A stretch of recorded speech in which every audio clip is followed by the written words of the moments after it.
जिसमें हम बात करते हैं बजिंग स्टॉक्स की, जहां पे खबरें हैं शेयरों में, खबरों के चलते वहां पर एक्शन देखने को मिल रहा है और उन एक्शन में आपको क्या करना चाहिए वो बताने के लिए गौरव जी हमारे साथ लगातार बने हुए हैं। तो एक एक करके जरा स्क्रीन पर लेकर के आइए शेयर, और वहां पे जो खबरें हैं वो भी लेकर के आइए स्क्रीन पर। तो ब्रिगेड इंटरप्राइजेस पूरे रियल्टी पैक में शानदार रैली देखने को मिल रही है। नतीजे आए हैं ब्रिगेड इंटरप्राइजेस के, और दूसरी तिमाही मुनाफा जो है वो डबल से भी ज़्यादा बढ़ा है, 117% बढ़ करके 112.50 करोड़ रुपए रहा है। कंपनी की अगर आय की बात करें तो वो भी बढ़ती हुई दिखाई दी है, लेकिन दूसरी तिमाही में कंपनी ने 1249 करोड़ रुपए में 16.7 लाख वर्ग फुट की नई बुकिंग की है। तो ये शानदार सेल्स रही है, जिसकी वजह से कंपनी का मुनाफा बढ़ा है। और कंपनी की आय 54 करोड़ रुपए से बढ़ करके 1407 करोड़ रुपए रही है। इसमें शायद फिगर में शायद कुछ गड़बड़ है, आय में शायद इतना तो नहीं, 54% शायद बढ़ी थी, 54% के आसपास की बढ़ोतरी देखने को मिली है। लेकिन शानदार नतीजे देखने को मिले हैं और इसके चलते हम देख रहे हैं कि शेयर के में काफ़ी शानदार तेज़ी भी देखने को मिल रही थी। सुबह करीब 5% से ज़्यादा की तेज़ी यहाँ पर देखने को मिल रही थी, और अभी भी अगर हम देखें तो मजबूती यहाँ पर बनी हुई है। सर क्या करना चाहिए सर ब्रिगेड इंटरप्राइजेज में, अभी कैसे देख रहे हैं आप? देखिए ऑलरेडी शेयर जो है काफी भाग चुका है, तो मैं यहाँ पे इसको चेस करने की सलाह नहीं दूंगा मैं। जिसने ऑलरेडी बाय कर लिया है, पीपल ऑलरेडी बॉट लोअर, आप 660 के स्टॉप लॉस से होल्ड कर लीजिए, उसके ब्रेकआउट के लेवल्स थे। बियॉन्ड दैट मैं फिलहाल यहाँ पे इस पे बड़ी कोई राय नहीं दूंगा, बिकॉज ट्रेंड काफी स्ट्रांग है, काफी अपसाइड ऑलरेडी देखने मिल चुकी है। चलिए अगली कंपनी लेकर के आते हैं स्क्रीन पर, और यहाँ पर एरिस लाइफ साइंसेज को लेकर के आते हैं।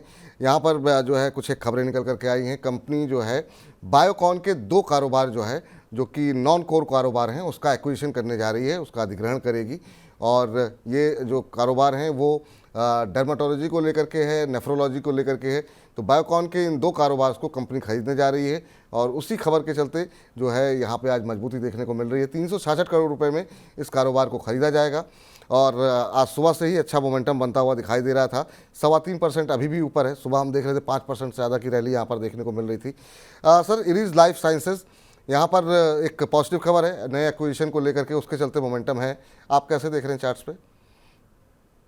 देखिए शेयर में हमेशा से जो दिक्कत रही है वो है फॉलो अप बाइंग। जैसे आप देखिए आज 970 तक गया था, अब वहां से 950 आ चुका है।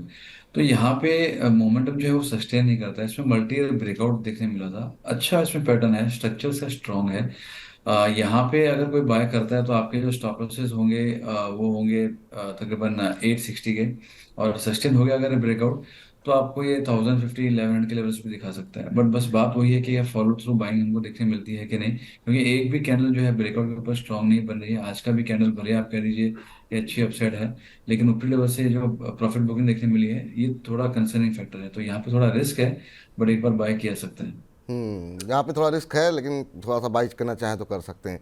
चलिए अगली कंपनी जरा स्क्रीन पर लेकर के आते हैं, और वहाँ पर देखते हैं क्या कुछ खबरें निकल करके आई हैं। और जो अगली कंपनी है वो है रत्नमणि मेटल। यहाँ पर कंपनी पर जो है कुछ दिन पहले जो कंपनी के रिजल्ट्स आए थे, उसके बाद कई सारे ब्रोकरेज हाउसेज ने कंपनी पर लक्ष्य बढ़ाया है। शेर खान ने भी कंपनी पर जो है रेटिंग भी बढ़ाई है, बाय रेटिंग के साथ कंपनी पर लक्ष्य बढ़ा करके ये कर दिया गया है 3500 रुपये। तो और इसके चलते आज हम देख रहे हैं कि यहाँ पर एक मोमेंटम देखने को मिल रहा है। कंपनी का जो रिजल्ट्स आए थे वो भी एक बार बता दें, हालांकि ये 2-4 दिन पहले आए थे। मुनाफा जो है वो 66% बढ़ करके 164 करोड़ रुपए रहा, और कंपनी के आगे जो है को लेकर के, भविष्य को लेकर के भी काफ़ी बेहतर नतीजे रहने के अनुमान के चलते ये रेटिंग बढ़ाई गई है। आज हम देख रहे हैं कि 3% से ज़्यादा की तेज़ी रत्नामणि मेटल में शुरुआती कारोबारी सत्र में देखने को मिल रही थी। अभी भी अगर हम देखें तो यहाँ पर मजबूती जो है वो देखने को मिल रही है, लेकिन ऊपरी स्तरों से निश्चित रूप से अब हल्का हुआ है शेयर, लेकिन आधे % की बढ़त अभी भी देखने को मिल रही है। रत्नामणि मेटल सर अगर आप ट्रैक करते हो तो क्या सलाह रहेगी? 3351 का भाव अभी देखने को मिल रहा है। देखिए इसमें आप राइड कर लीजिए ट्रेलिंग स्टॉप लॉस आके, बियॉन्ड दैट कुछ है नहीं। अगर आप देखेंगे 2020 से आप देख लीजिए तो एक वर्टिकल रैली हमको देखने मिल रही है। तो ऐसे में कौन से प्राइस पॉइंट में एंटर करना बोलना काफी मुश्किल हो जाता है। तो यहाँ पे अगर कोई करेक्शन अगर आता है 15-20% का, वहां पे आप एंटर कर लीजिए तो अलग बात है। बट बियॉन्ड दैट यहाँ पे फ्रेश एंट्री तो बिल्कुल नहीं लेनी चाहिए, इसको आप राइड कर सकते हैं। चलिए तो यहाँ पे आप राइड कर सकते हैं। इस बीच अगली कंपनी लेकर के आते हैं, और इस कंपनी में लगातार हम देख रहे हैं काफ़ी अच्छा मोमेंटम बना हुआ है, और ये कंपनी है पावर फाइनेंस कॉरपोरेशन। कंपनी के अब रिजल्ट्स आए हैं, और रिजल्ट्स के बाद एक बार फिर से तेज़ी देखने को मिल रही है। कंपनी का जो मुनाफा है वो 27% बढ़ा है, और ये बढ़ करके रहा है 6628 करोड़ रुपए। कंपनी की अगर हम आय की बात करें तो ये 19,344 करोड़ रुपए से बढ़ करके 22,403 करोड़ रुपए के आसपास रही है। तो अच्छे नतीजे रहे हैं, और कंपनी ने ₹4.5 प्रति शेयर के डिविडेंड देने की घोषणा भी की है। तो इन अच्छे नतीजों के चलते, उम्मीद से बेहतर नतीजों के चलते शेयर में हम देख रहे थे सुबह 4% के आसपास की तेज़ी थी, लेकिन अब ये तेज़ी बढ़ करके 5% हो गई है। 277 का भाव यहाँ पर देखने को मिल रहा है। सर, पिछले एक महीने में शानदार मूव, 15% के आसपास का रिटर्न दिया है। 6 महीने में शेयर डबल हो गया है। 108% से ज़्यादा का मूव यहाँ पर देखने को मिला है। एक पूरे साल में अगर हम देखें तो 192%। अब यहाँ पर और कितना अपसाइड बाकी रह गया है, और जिनको लग रहा है कि उनकी ट्रेन मिस हो गई है तो उनको फ्रेश एंट्री करनी चाहिए या एक बार नीचे आने का इंतजार करें? देखिए, नीचे आने का इंतजार की तभी बाय कीजिए। यहाँ पे हमने अपने क्लाइंट्स को भी काफी निचला स्तरों पे दिलाया था, अगर एडजस्टेड किया जाए बोनस के हिसाब से। तो हमने भी 135 के आसपास में इसको दिलाया था, तो हमने बुक करवाया है 260 पे। और फाइनल टारगेट्स हमारे 320 के हैं। तो यहाँ पे फ्रेश एंट्री मैं नहीं देखूंगा, थोड़ा और ऊपर प्रॉफिट बुकिंग के मौके ढूंढेंगे। फ्रेश एंट्री अवॉइड करनी चाहिए। चलिए, तो अब जो है काफ़ी रैली आ चुकी है, नई खरीदारी यहाँ पे मत करिए वरना फिर नुकसान हो सकता है आपको। वेल्सपन कॉर्प, ये अगली कंपनी है। यहाँ पर ज़रा स्क्रीन पर लेकर के आइए खबर को। और यहाँ पर कंपनी जो है पिछले साल जो है कंपनी को दूसरी तिमाही में घाटा हुआ था 56.59 करोड़ का, और अब जो है कंपनी जो है 384.67 करोड़ रुपए का कंपनी ने मुनाफा जो है दर्ज किया। तो पूरी टर्न अराउंड स्टोरी है। 56 करोड़ के घाटे से 35 करोड़ से ज़्यादा का मुनाफा। आय में अगर हम देखें, आय भी डबल हुई है। 103.6% जो है आय में बढ़ोतरी देखने को मिली, और ये 1993 करोड़ रुपए के आसपास रही है। तो शानदार नतीजे देखने को मिले। एबिटा में आप देखिए कितना शानदार बढ़त देखने को मिली है। एबिटा जो कि नेगेटिव था, 131.2 करोड़ का नुकसान था, वहाँ पर 399.6 करोड़ रुपए का मुनाफा होता हुआ एबिटा जो है आया है। बेहतर नतीजों के चलते हम देख रहे हैं कि शेयर में सुबह से ही मोमेंटम था 6% के आसपास का, अभी भी 5.25% से ज़्यादा की मजबूती देखने को मिल रही है।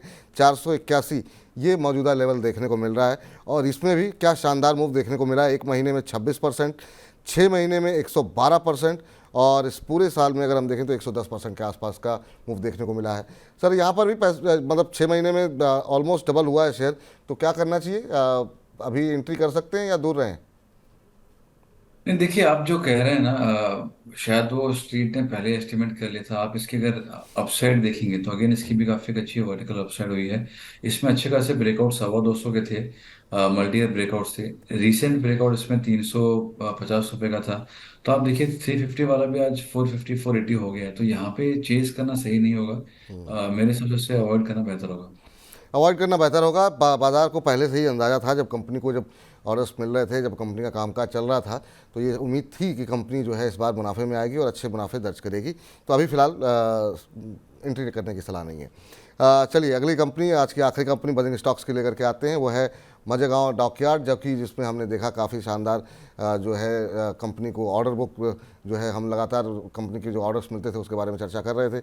मुनाफे भी कंपनी ने काफ़ी अच्छा दर्ज किया। 56% का मुनाफा बढ़ता हुआ दिखाई दिया, और ये 333 करोड़ रुपए रहा है। कंपनी की अगर हम कंपनी ने जो है 15.34 रुपये प्रति शेयर का डिविडेंड देने का भी ऐलान किया है। इसके अलावा अगर कंपनी की आय की बात करें तो आय में भी हमने देखा है कि अच्छी बढ़त देखने को मिली है, लेकिन करीब 7% की बढ़ोतरी, और ये 1828 करोड़ रुपए के आसपास रही है। सर, मझगांव डॉक आपको कैसा लग रहा है? डिफेंस क्षेत्र में इस शेयर ने काफ़ी अच्छे रिटर्न शेयर ने भी दिए हैं। अभी क्या करना चाहिए सर मझगांव डॉक में? देखिए, यहाँ पे एक अच्छा ऑप्शन हमको ऑलरेडी देखने मिल चुकी है। यहाँ पे थोड़ा कंसोलिडेशन चालू है। अभी कंसोलिडेशन खत्म हुआ है या अभी भी कंटिन्यू रहेगा, बोलना मुश्किल है। लेकिन मेजर करेक्शन यहाँ से फिलहाल लग तो नहीं रहा है। तो अगर किसी को चाहिए तो आप 1770 रुपये के स्टॉप लॉस इसको बाय कर सकते हैं।